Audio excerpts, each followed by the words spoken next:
A very good morning, students. So in today's Hindi class, we'll start with the new lesson number 15. Okay?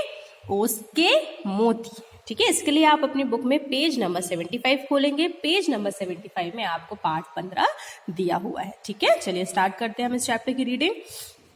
राजा कालजीत एक बड़े राज्य पर राज करते थे. ठीक है, तो राजा कालजीत कहाँ राज किया करते थे? एक बड़े से राज्य में वो राज किया करते थे. उन्हें प्रजा से बहुत प्रेम था. प्रजा की सेवा के लिए वह सदैव तैयार रहते थे. उन्हें इस बात का दुख था कि उनकी रानी वासुमती प्रजा का बिल्कुल ध्यान नहीं रखती थी. तो क्या बताया गया है कि राजा कालजीत नाम के एक राजा थे जो एक बहुत बड़े राज्य में राज किया करते थे. उन्हें अपनी प्रजा से बहुत प्रेम था, वो उनका बहुत ख्याल रखा करते थे, कोई दुख होने नहीं दिया करते. पर उन्हें एक बात की चिंता हमेशा सताती रहती थी कि जो उनकी रानी है, रानी वासुमती, वो प्रजा का बिल्कुल ध्यान नहीं देती है. फिर क्या हुआ? रानी को आभूषण और बहुमूल्य रत्नों का शौक था. वह रोज नए नए आभूषण बनवाती थी. राजा चिंता में डूबे रहते. वह सोचते, राज्य का इतना सारा धन रानी केवल आभूषणों में खर्च करेंगी तो प्रजा के भलाई के कार्यों के लिए धन कहाँ से आएगा. अब क्या हुआ? जो रानी थी, रानी वासुमती जो थी, उनको बहुत ही अच्छे अच्छे आभूषण, गहने, बहुमूल्य रत्नों का बहुत शौक था. तो वो हर दिन एक नए नए आभूषण बनवाती और ऐसे इनको सारे जो जितना भी धन था राज्य का, वो इन्हीं चीज़ों में खर्च करती रहती. तो जो राजा थे, उन्हें इस बात की बहुत चिंता होती कि अगर रानी, जो राज्य का जो पैसा है, वो पूरा बहुमूल्य रत्न और आभूषणों में अगर खर्च कर देंगी तो वो प्रजा की भलाई के कार्य कैसे करेंगे. तो इस चीज़ को लेके वो हमेशा चिंता में रहते.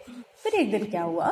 उनके एक विश्वास पात्र मंत्री ने एक युक्ति सुझाई जिससे राजा का चेहरा खिल गया. जब वो अपने दरबार में अपने जो विश्वास पात्र उनके मंत्री, जब उनसे इस बात के बारे में बात कर रहे थे कि मुझे बहुत चिंता रहती है कि रानी पूरा धन जो है वो आभूषणों और इसमें खर्च कर दे रही है, तो मैं प्रजा की भलाई के कार्य कैसे करूंगा.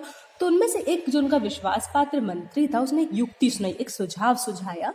तो जैसे उन्होंने युक्ति सुझाई तो राजा के चेहरे पे एक बहुत बड़ी खुशी की मुस्कान आ गई. उनको लगा कि हाँ, इस युक्ति से रानी के व्यवहार में कुछ बदलाव आ सकता है. तो वो युक्ति क्या थी?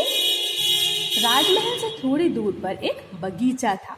राजा प्रातः वहां घूमने जाया करते थे. एक दिन उन्होंने रानी को भी साथ चलने को कहा. बगीचे में अनेक फूल खिले थे. उनकी सुगंध से सारा वातावरण महक रहा था. चमकीले हरे पत्तों पर ओस की बूंदें पड़ी थीं. सूर्य की सुनहरी किरणों में वह असंख्य मोतियों की तरह झिलमिला रही थी. रानी उन्हें देखकर मंत्रमुग्ध हो गई. अब एक दिन क्या हुआ? राजमहल से थोड़ी दूर में क्या था? एक बगीचा था, बहुत सुंदर सा एक गार्डन था.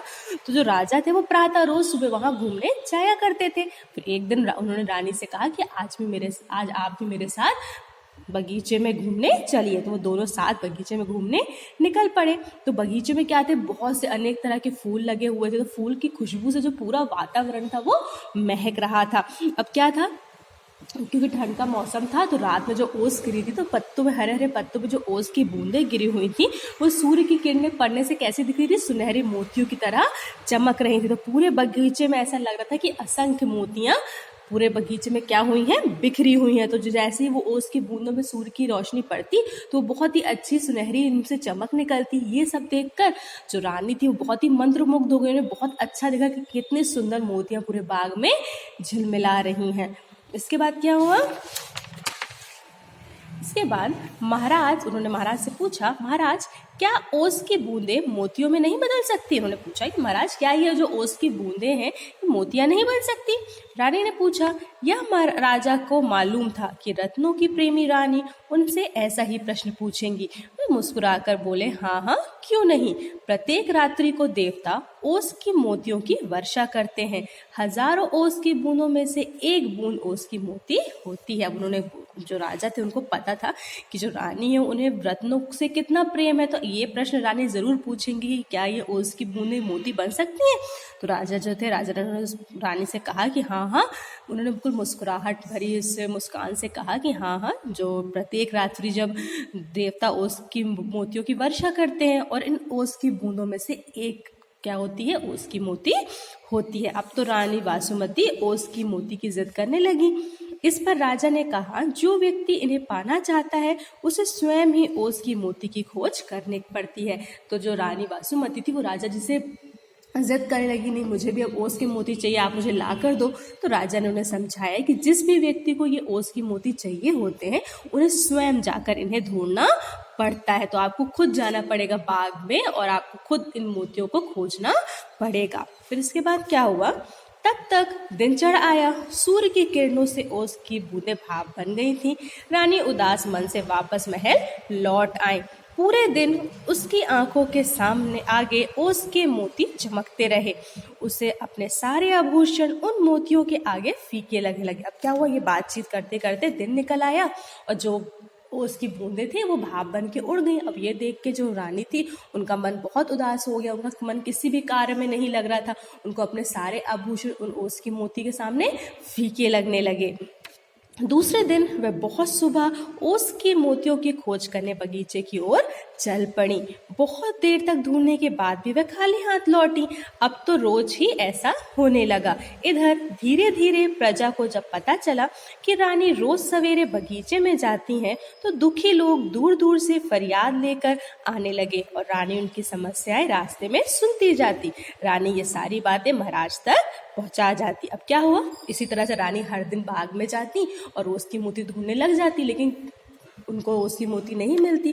अब जब वो, क्योंकि वो डेली ऐसे बाग में ओस की मोती ढूंढने जाने लगी, जो प्रजा के लोग थे उनको भी ये बात पता चली कि रानी रोज सवेरे बागीचे में जाती हैं। तो जो दुखी लोग थे, जो गरीब लोग थे, वो अपनी फरियाद लेके रानी के पास पहुंच जाते और रास्ते भर रानी को अपनी फरियादें सुनाते और फिर रानी जो उनकी जो भी परेशानियां थी वो जाके राजा जी को पहुंचा देती। फिर क्या हुआ, राजा कालजीत को रानी के बदले हुए स्वभाव पर तब बहुत आश्चर्य हुआ जब रानी ने अपना प्रिय चंद्रहार उतारकर एक गरीब स्त्री को दे दिया। इस तरह से रानी रोज गरीबों की फरियाद सुनती, उनकी मुसीबतें दूर करती। अब ऐसा डेली होने लगा।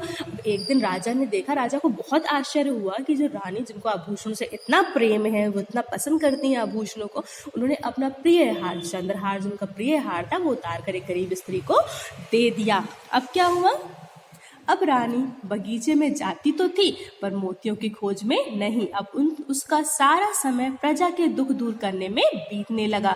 एक बार वह राजा कालजीत के साथ बगीचे में गई तो राजा उसे सरोवर के पास ले गए। निर्मल जल में दोनों की छाया साफ दिखाई दी। तब क्या हुआ, जो रानी थी अब उनके मन से धीरे धीरे ओस की मोतियों का जो खोजने का जो उनके अंदर सवार था कि मुझे वो चाहिए, वो धीरे धीरे वो भूलने लगी और वो बगीचे में रोज जाने लगी अपनी प्रजा के दुख को दूर करने के लिए। उनके दुख सुनती, उनकी सारी मुसीबतें दूर करती।